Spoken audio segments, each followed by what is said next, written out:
Total marks आपके 80 number के रहेंगे। समय आपका 2.5 घंटा रखा गया है और वस्तुनिष्ठ प्रश्नों में 1 से लेकर 8 तक के जो प्रश्न हैं वो आपके ऑब्जेक्टिव रहेंगे, जिनको आपको ABC के फॉर्म में आंसर देना होगा। तो चलिए अपन यहाँ पे सारा पेपर है वो विद सॉल्यूशन देखने वाले हैं, तो पूरा देख लेते हैं। इसके अलावा आपसे रिक्वेस्ट रहेगी, आप नए हैं तो चैनल पे सब्सक्राइब जरूर कर लेना, वीडियो अपने दोस्तों के साथ भी शेयर कर देना। और अगर आपको इस पेपर की PDF फाइल चाहिए तो इस पेपर की PDF फाइल है वो हमारे ऐप पे अपलोड की गई है, वहाँ से आप इसको देख लेना, वहाँ आपको मिल जाएगी। और साथ ही साथ वहाँ पे आपको विज्ञान के काफ़ी सारे जो टेस्ट है वो मिल जाएंगे, जिससे कि आप अपनी परीक्षाओं की तैयारी अच्छे से कर सकते हैं। तो चलिए अपन यहाँ पे स्टार्ट करते हैं। पहला प्रश्न आपको यहाँ पे पूछा गया था, ईंधन के अपूर्ण दहन से होने वाली विषैली गैस है वो कौन सी बनती है। तो यहाँ पे ऑप्शन नंबर डी आपका सही आंसर होता है, कार्बन मोनोऑक्साइड। अगर अपन किसी भी ईंधन को सही से नहीं जलाते हैं, वो सही से नहीं जल पाता है पूरा, तो उसमें कार्बन मोनोऑक्साइड गैस है वो निकलती है। यहाँ पे हिंदी और इंग्लिश दोनों मीडियम में पेपर अवेलेबल है, तो इंग्लिश वाले भी देख सकते हैं यहाँ पे। इसके बाद देखिए यहाँ पे घरों में कौन सा द्रव ईंधन काम में आता है। तो घरों में दोस्तों LPG ईंधन काम में आता है, तो यहाँ पे ऑप्शन नंबर ए है वो आपको टिक करना है।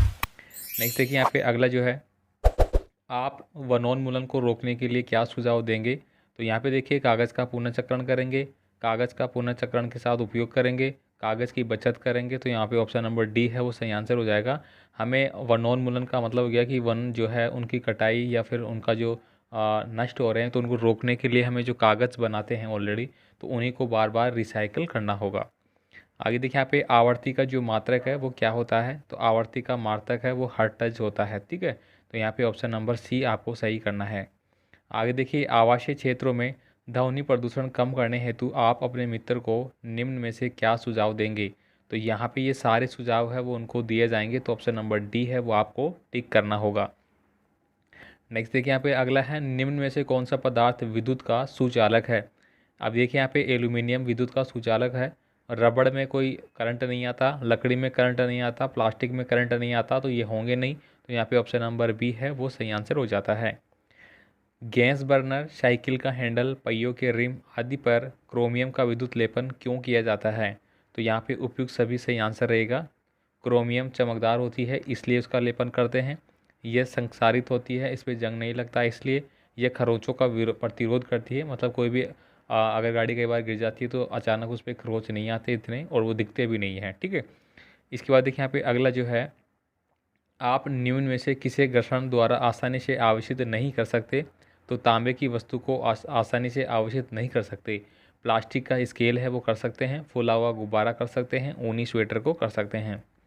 नेक्स्ट देखिए यहाँ पे आपके है अति लघुतात्मक प्रश्न 9 से लेकर 12 के। ये प्रत्येक आपके 2 नंबर के रहेंगे, तो इनको आपको 2 नंबर के हिसाब से पढ़ना है। यहाँ पे देखिए 9 नंबर में आपको निम्न में से सिंचाई के पारंपरिक और आधुनिक साधनों को सारणी में लिखना है। यहाँ पे देखिए मोट, ट्रिप तंत्र, ढेकली, छिड़काव तंत्र और रहर, इनको आपको इसमें लिखना होगा। तो यहाँ पे देखिए पारंपरिक जो संसाधन है वो मोट हो जाता है, ढेकली और रहट हो जाता है, और वर्तमान आधुनिक में छिड़काव है और ड्रिप पद्धति है। आगे देखिए प्रतिजैविक औषधियों के निर्माण में आप किसका उपयोग करेंगे। तो जीवाणु और कवक का उपयोग किया जाएगा यहाँ पे। तो इस प्रश्न में आपको ये आंसर लिखना है। ऐप पे दोस्तों पूरा पेपर जो मिलेगा सॉल्यूशन के साथ मिलेगा, और आप उसको अपने हिसाब से जूम या छोटा करके भी देख पाएंगे।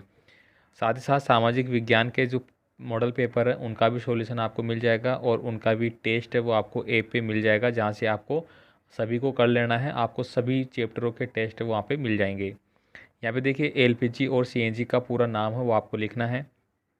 LPG का हो जाएगा द्रवित पेट्रोलियम गैस, और CNG का हो जाएगा संपीड़ित प्राकृतिक गैस। आगे देखिए यहाँ पे जो खिलाड़ी होते हैं वो किलेदार जूते का उपयोग क्यों करते हैं। तो यहाँ पे देखिए खिलाड़ी किलेदार जूते का उपयोग क्यों करते हैं। तो व्याख्या है यहाँ पे कि स्पाइक्स के कारण पैर व मैदान की सतह के मध्य घर्षण बढ़ जाता है, तथा यह सतह पर दौड़ना आसान हो जाता है और फिसलने का भय नहीं रहता है, इसलिए वो खिलाड़ी इसका उपयोग करते हैं। अब देखिए यहाँ पे 13 नंबर का जो प्रश्न है उसमें आपको कॉलम ए और कॉलम बी को मिलान करना है। रासायनिक उर्वरक यानी कि दोस्तों यूरिया एवं सुपर जो फास्फेट होते हैं वो रासायनिक यूरिया उर्वरक में आते हैं। कार्बनिक खाद की बात करें तो पशुओं का अपशिष्ट, गोबर, पादप अवशेष, ये कार्बनिक कहलाता है। खरीफ की फसल यहाँ पे चावल, मक्का हो जाएगी, और थ्रेसिंग द्वारा अनाज के दानों को भूसे से अलग किया जाता है। आगे देखिए नाइट्रोजन स्थिरीकरण में राइजोबियम जीवाणु के महत्व को आपको समझाना है। तो इसका आंसर आपको यहाँ पे विस्तार से यहाँ पे दिया गया है, तो आप इसका स्क्रीनशॉट लेके इसको पढ़ सकते हैं। एग्ज़ाम में आपको इसी प्रकार से पेपर के नीचे जो नंबर होंगे वहीं पे लिखना होगा, ठीक है। इसके बाद देखिए यहाँ पे सत्य और असत्य वाले प्रश्न आपके आते हैं। तो पहला है जीवाश्म ईंधन समाप्त होने वाले संसाधन है, तो बिल्कुल सही है, ये बात सत्य है। कोयला व पेट्रोलियम असीमित संसाधन है, तो ये बात गलत है, इसलिए इसके सामने असत्य लिखा गया है। कोलतार विभिन्न पदार्थों का मिश्रण होता है, तो ये बात भी सत्य है। पैराफिन मोम का उपयोग रसायन, मोमबत्ती, वैक्सीन आदि बनाने में किया जाता है, तो ये बात भी सत्य होती है। आगे देखिए दहन और ज्वाला में कोई दो अंतर आपको लिखना होगा, जो कि आपको जैसे दहन है और यहाँ ज्वाला। दहन क्या होता है कि आंशिक रूप से नहीं होता, पूर्ण रूप से होता है, जबकि जो ज्वाला है वो उसके बाहरी क्षेत्र को इंडिकेट करती है। और दहन जो है वो आंशिक या पूर्णतः हो सकता है, लेकिन ज्वाला जो है वो पूर्ण रूप से होती है। अब देखिए यहाँ पे निम्न का आपको आशय स्पष्ट करना है। देखिए रेड डाटा पुस्तक और जैव विविधता। अब देखिए यहाँ पे इसका आंसर लिखा गया है रेड डाटा पुस्तक, 2022 की बोर्ड परीक्षा में भी आया हुआ है ये। वह पुस्तक जिसमें सभी संकटापन स्पीसीज का रिकॉर्ड रखा जाता है रेड डाटा पुस्तक कहलाती है। तो ऐसे ही आपको एग्जाम में लिखना है। अगला जो था जैव विविधता किसे कहते हैं, तो पृथ्वी पर पाए जाने वाले विभिन्न जीवों की प्रजातियां, उनके पारस्परिक संबंध एवं पर्यावरण से उनका संबंध जैव विविधता कहलाता है। तो ये ऐसे लिखना है आपको। इसके बाद देखिए यहाँ पे रिक्त स्थान वाले प्रश्न आपके आते हैं, यहाँ पे आपको ऊपर दे दिए जाएंगे, इन्हीं में से छांट के नीचे लिखना होगा। अमीबा द्वारा जनन होता है, तो अमीबा द्वारा द्विखंडन जनन होता है, तो पहले में आपको द्विखंडन यहाँ पे बढ़ना है, आगे यहाँ पे मेंशन कर दिया गया है। अंडाणु एवं शुक्राणु का जो संलयन है वो निषेचन कहलाता है। मनुष्य, गाय एवं कुत्ते आदि जंतु जो शिशु को जन्म देते हैं उन्हें जरायुज कहते हैं, तो ये वाला यहाँ पे भरा है। मुकलन द्वारा जनन है वो हाइड्रा में होता है, तो यहाँ पे हमने हाइड्रा लिख लिया है, ठीक है। आगे देखिए यहाँ पे दाब और बल में संबंध को सूत्र द्वारा लिखना है। तो यहाँ पे देखिए ये परिभाषा सहित दिया गया है, किसी पृष्ठ के प्रति एकांक क्षेत्रफल पर लगने वाले बल को दाब कहते हैं।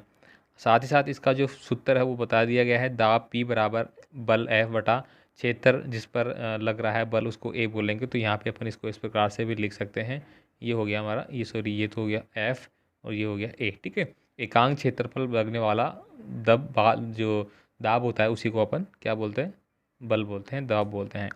उदाहरण देकर समझाइए कि घर्षण शत्रु तथा मित्र दोनों होते हैं, तो इनका आंसर आपको यहाँ पे मिल जाता है। आप इसका स्क्रीनशॉट लेके भी याद कर सकते हैं या ऐप पे ज़रूर जाके देख सकते हैं, ठीक है। यहाँ पे देखिए सुचालक पदार्थ क्या होता है, विद्युत का रासायनिक प्रभाव क्या होता है।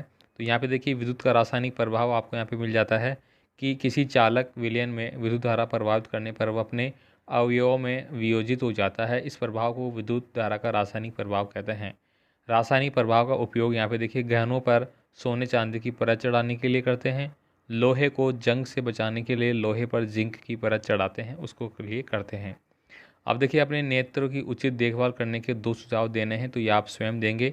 आप अपने नेत्रों की सुरक्षा किस प्रकार कर सकते हैं। यहाँ पे देखिए सड़क सुरक्षा से संबंधित दो नियम आपको लिखना है। बाह्य निषेचन व आंतरिक निषेचन में कोई दो अंतर बताना है। मानव कर्ण का नामांकित चित्र आपको बनाना है। तो यहाँ पे देखिए बाह्य निषेचन के रिगार्डिंग ये आपको आंसर मिल जाता है, और इसके साथ साथ यहाँ पे अंत निषेचन है उसका भी आंसर मिल जाता है। तो ये आप पढ़ लेना, इसी प्रकार एग्जाम में लिखना होगा। इसके अलावा देखिए ये मानव कर्ण, मानव जो कान है उसका नामांकित चित्र यहाँ पे दिया गया है। तो ये भी आपका बोर्ड जो परीक्षा 2022 थी उसमें परीक्षा में आया हुआ प्रश्न है। तो ऐसे प्रश्नों को आप ज़रूर पढ़ें जो पिछली परीक्षाओं में पूछे गए थे, क्योंकि उनमें से सबसे ज़्यादा प्रश्न आपके आते हैं। यहाँ पे देखिए अगला है संतुलित आहार से आप क्या समझते हैं। बल किसी वस्तु की आकृति में परिवर्तन कर सकता है या अथवा में ये दो दिए गए उनका आंसर आपको देना होगा, ठीक है। तो यहाँ पे देना है आपको टिक करके। अब देखिए 25 नंबर का प्रश्न है, तड़ित चालक का चित्र बनाना है, परावर्तन नियम का बनाना है, और ये आपको बताने होंगे एक दूसरे का आंसर। तो इनका भी आपको करना है। ये एक दो क्वेश्चन जो बड़े वाले हैं वो स्किप कर दिए गए हैं, उनका आंसर नहीं लिखा, तो उसके लिए क्षमा प्रार्थी हूँ। तो इसको लिए आप इसको पूरा अच्छे से देख लेना भाई।